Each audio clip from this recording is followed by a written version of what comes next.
किसान का सपना। एक बार कालेश्वर नामक एक गांव में कृष्णवीर प्रसाद नामक एक व्यक्ति अपनी पत्नी के साथ रहता था, जिसने एक पुत्र को जन्म दिया।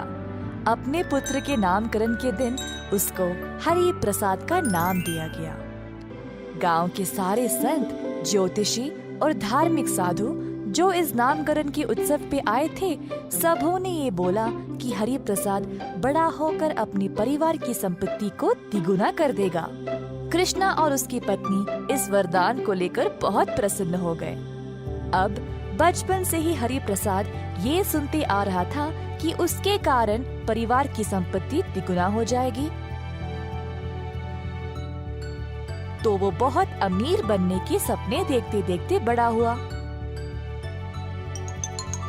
उसकी इच्छा थी कि वह कई जमीनों का मालिक बनेगा और भोरी भोरी पैसे कमाएगा।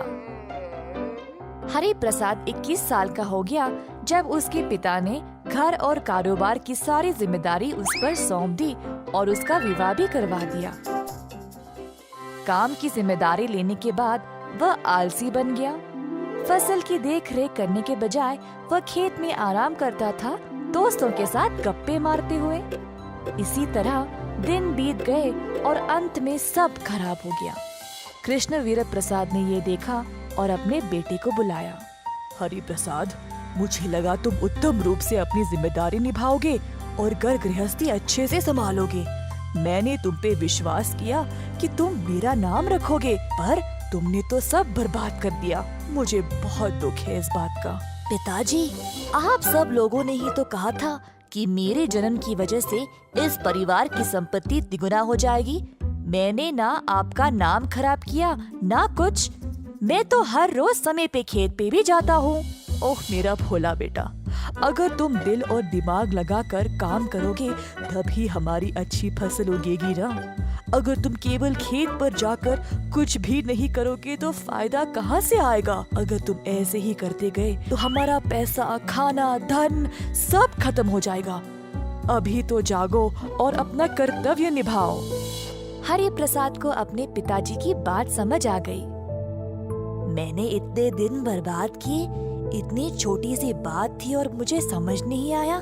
बिना काम किए मैं परिवार की संपत्ति को तिगुना कैसे कर सकता हूँ। पिताजी, मुझे क्षमा कर दे। मुझे अपनी गलती का एहसास हो गया है और मैं ऐसा कभी नहीं करूँगा। मैं वादा करता हूँ आपसे, मेरा विश्वास करिए। हरि प्रसाद ने अपने पिताजी का आशीर्वाद लिया और चला गया। अपने वादे के अनुसार हरि अब रोज खेत पर जाकर काम को अच्छे से देखने लगा और सुनिश्चित किया कि मजदूर ठीक से काम कर रहे थे या नहीं। सबसे बेहतरीन फसल लाने के लिए हरि प्रसाद अलग अलग तरीके सोचने लगा खेती बाड़ी करने के लिए। उसकी पत्नी ने उसको कठोर परिश्रम करते देख उसके लिए भोजन ले जाने लगी खेत पर। फिर उसने अपने ससुर जी के सामने भी हरि प्रसाद की बहुत प्रशंसा की। जब पिताजी ने भी ध्यान दिया तो उन्होंने भी अपनी तरफ से खेती के लिए बेहतर मशीनों का प्रबंध किया।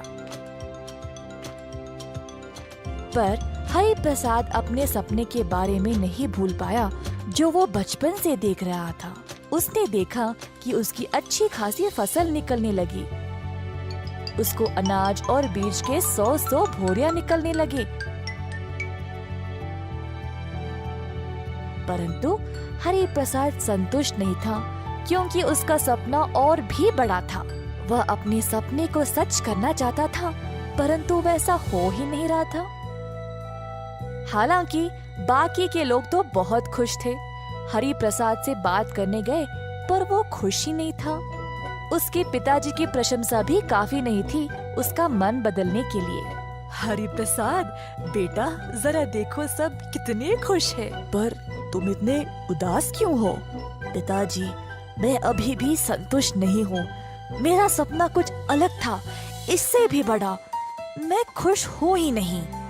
हरि प्रसाद, जितना भी हमारे पास है उससे हम सब खुश हैं।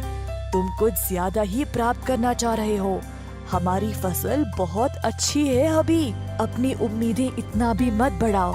नहीं तो जो है उसको भी खो दोगे। परंतु हरि प्रसाद वैसा ही रहा।